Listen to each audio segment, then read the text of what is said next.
Mind your own business. If you can't give me your entire salary, then leave. What? I'm the daughter of this house, and you're just an outsider. If you're willing to give me your salary every month, I might let you stay. If not, then leave. I was stunned by the words spouted by my sister-in-law, Emily. After caring for my mother-in-law, Linda, for 10 years, it was outrageous to be spoken to like this by Emily, who did nothing but laze around and play. Understood, I said. Believing in the bond one had with my mother-in-law, I left the house. But Emily's reign would only last for so long. My name is Susan. 20 years ago, I married my husband, John, and started living with his mother at the same time. My father-in-law had passed away, and it was a filial decision to not leave my mother-in-law alone.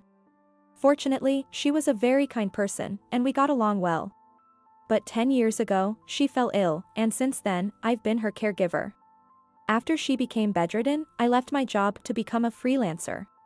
Losing my parents early, my mother-in-law was like a real parent to me, so caring for her was not a burden.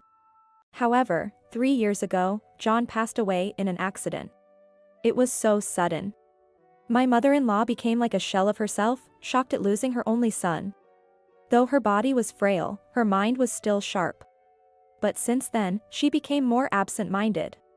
I feared she would deteriorate further or develop dementia. I loved and respected her for always being bright and positive, so I felt the need to support her. Sharing the grief of losing my husband with her was more comforting than bearing it alone. As a daughter-in-law, there was no change in our relationship, and I intended to continue living there and taking care of her. For me, it was a simple matter. But then a big problem came my way. It was my deceased husband's sister. She had suddenly divorced and returned home, quickly becoming a source of trouble for me. My husband used to say with a wry smile, "She's much younger and has always been spoiled." Indeed, when she visited during occasions like Christmas, she was very selfish and acted like a queen. She was self-centered. Not only did she not help with caregiving, but she also didn't lift a finger for cooking or household chores. Instead, indulging in eating and drinking without cleaning up. She would get drunk and occasionally hurl insults. Expecting gratitude from her was futile. Her everyday behavior was the same.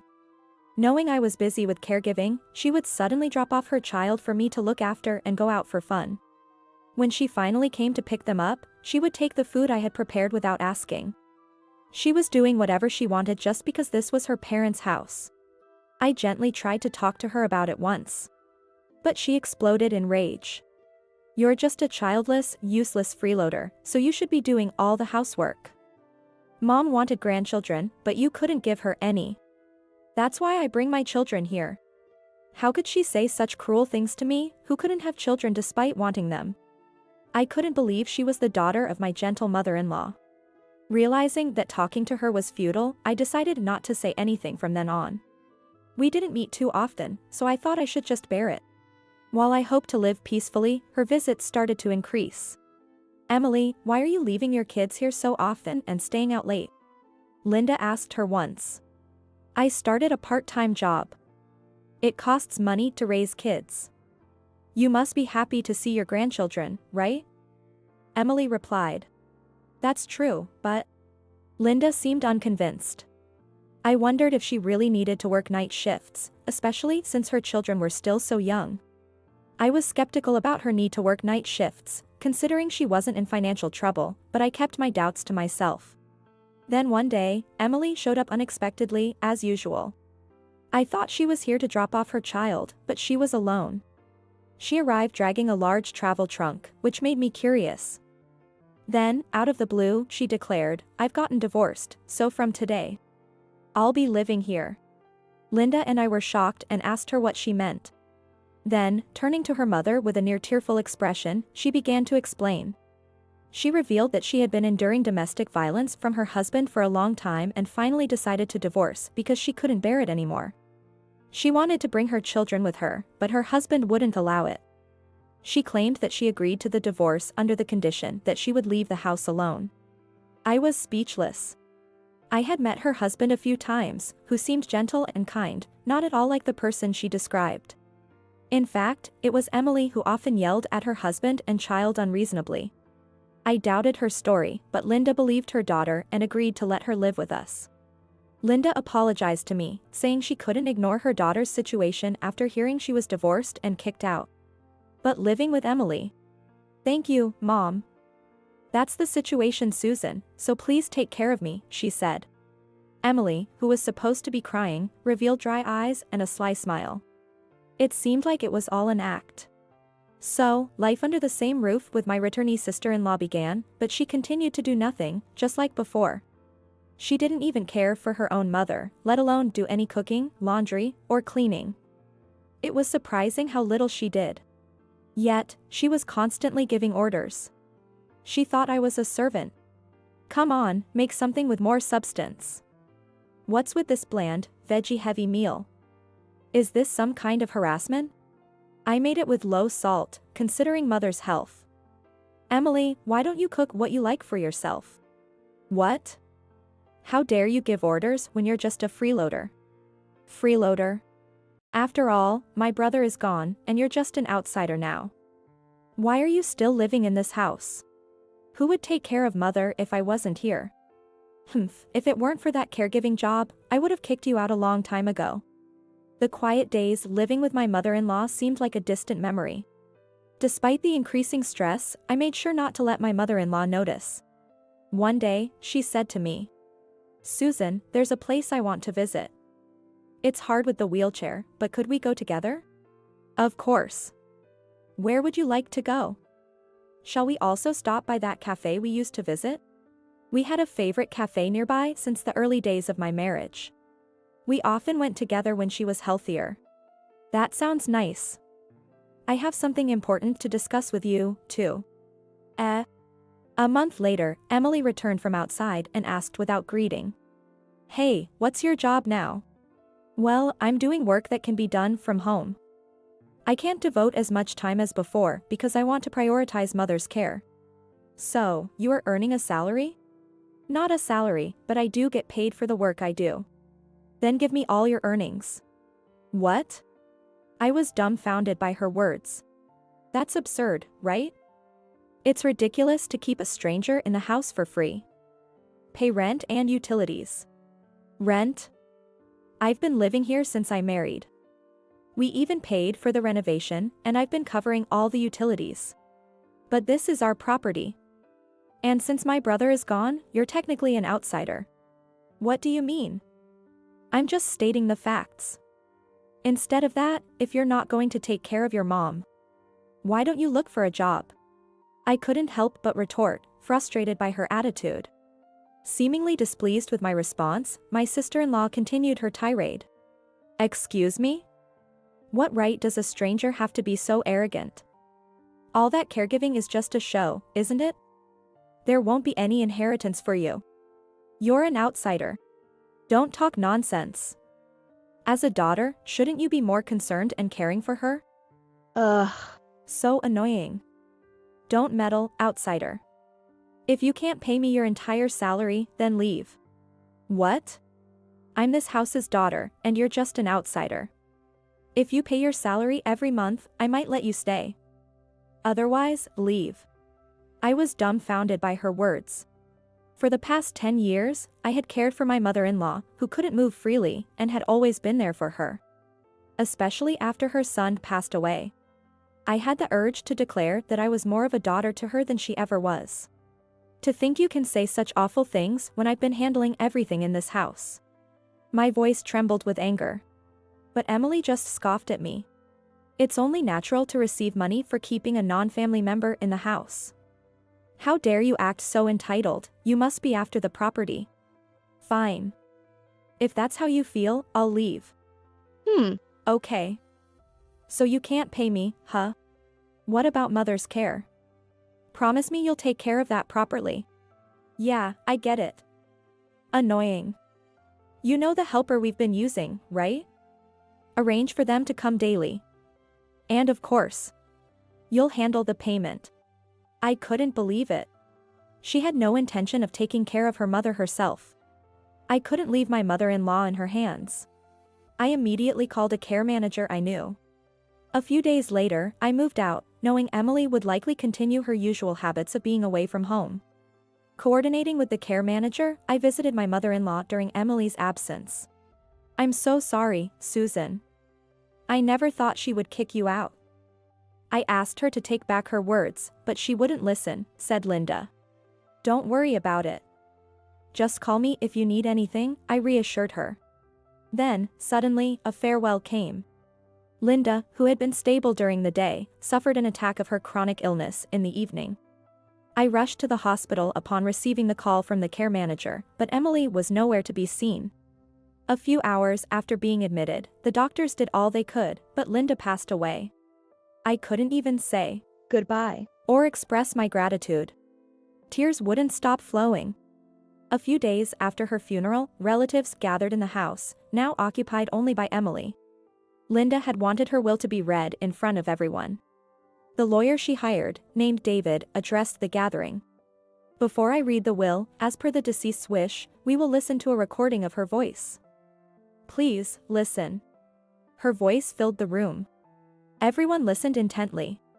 "Thank you all for gathering here. I appreciate our time together.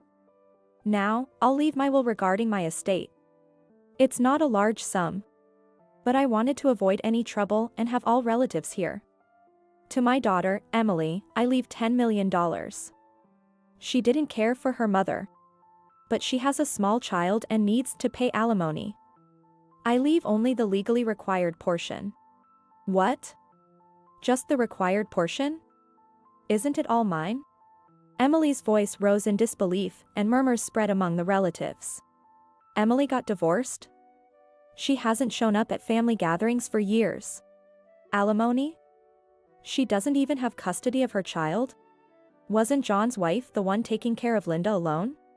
She's been living there and caring for her even after his death, hasn't she?" Emily stood there, her face flushed red and fists trembling under the gaze of all the relatives. "What does this mean?" she demanded. Unaware of her anger, Linda's voice continued in the recording. "Those hearing for the first time about my daughter Emily's divorce might be surprised.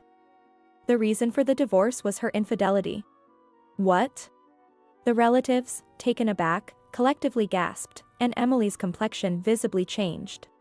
"Why would she know that? Susan cared for me while Emily neglected her family and indulged in affairs. Her husband caught her, and she lost custody. I didn't want to leave her anything, but knowing her, she would claim her right. So, I leave her only half of her legal share. Please pay the alimony and use the rest for my grandchild." As I listened to her voice, I felt a sense of peace.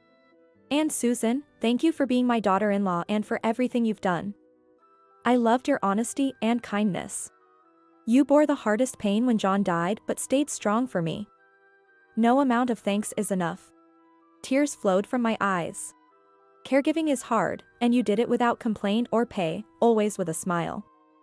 I leave you $10 million, the same as Emily. And our house and land. It's yours to sell or rent, but I hope you won't forget the days we spent together." Linda. It was too much for me. I began to cry like a child, overwhelmed with emotions. Despite how grateful I felt, I had lost someone irreplaceable. Having lost my parents early, she had always been like a real mother to me. Thank you to all the relatives for your support. Please look after Susan, who is now alone. That's my final request, my mother-in-law said in the recording. As David concluded, that's the end of the will, only the sound of sniffling could be heard around the room. I couldn't stop my tears. In that atmosphere, only Emily was loud and protesting. "This is a joke. This will is invalid. You're a fake lawyer. If you doubt, we can meet in court. I'll be there as the opposing counsel, and you'll see I'm a legitimate lawyer," David replied. "You, just a wife of my brother, are an outsider. I'm the only real daughter. It's absurd to get the same amount and even the house." Emily, who neither attended our mother-in-law's final moments nor shed any tears, yet showed desperation only in this situation, was disheartening. This wretched soul, behaving as if from hell itself, was unforgivable. I wiped my tears and stood up. Emily, Linda thought about her family more than anyone, despite her physical limitations. That's reflected in this will. You knew about this. That's why you pretended and left. I just heard about the will for the first time. How did Mom even know about my affairs? Linda was worried when you started leaving your child frequently. After your divorce, she contacted your ex-husband. What? We met and talked with him.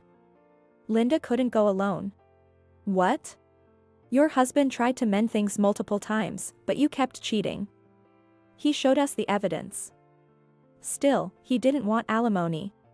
But Linda insisted, saying the statute of limitations for divorce was 3 years. No, wait, that's a lie. Emily turned pale as everyone's contemptuous gaze fell on her. She neglected her child and mother for affairs. Linda must have been heartbroken not to leave her a penny. Her being the real daughter complicates things legally. It must be for the grandchild. She was kind-hearted. The relatives commented harshly on Emily. As for the inheritance I'm receiving, you seem unhappy, but I was legally adopted by Linda. Legally, I'm her child too. What? I have the same legal standing as you. What? Emily was pale. Still, she continued to rant. That's impossible. I didn't approve of this. You can't do this without the daughter's consent. Your approval isn't needed for adoption. What? Indeed. David added. No way. You kicked me out of the house, but now the tables have turned. I'm inheriting this house, so could you please pack your things and leave soon? I asked. Finally, Emily crumbled to the floor, motionless. The relatives who had heard everything burst into applause. Some were teary-eyed. It's good that you, who have cared for Linda all these years, are rewarded. You were more like a real daughter than a daughter-in-law. If you ever need help, just let us know. I bowed deeply. Thank you all. Surely, my mother-in-law had gathered everyone to prevent any misunderstandings or rumors about me inheriting the estate. And Emily, having lost her credibility and trust, received no words of comfort from the relatives. She left the house cursing and later had to pay alimony from the inheritance. Her life seemed to become challenging. Still, the substantial sum that remained with her, despite her lack of savings or job, spoke volumes about my mother-in-law's generosity. I wished Emily would use the money wisely for her children and work hard, but people like her rarely change. The money would probably run out quickly. Now, I live leisurely in my former home, sorting through belongings. The house is too big for one person, and the property taxes are hefty. I needed to decide what to do. David gave me the recording of Linda reading her will. He mentioned that she had specifically requested it be given to me. Thank you for everything. I always loved your honesty and kindness. Her words echoed in my mind, bringing tears to my eyes. Did I express my gratitude enough? I never thought of caregiving as a burden but as something natural. Had my feelings reached her? Maybe the will was her answer. I wiped away my tears. It was too soon, staying at home brought waves of sadness. I couldn't keep crying, I didn't want to worry my husband and Linda in heaven. All right, I'll visit that cafe today. I said aloud, deciding to step out. It would take more time before I could think of letting go of this house filled with memories of my husband and Linda.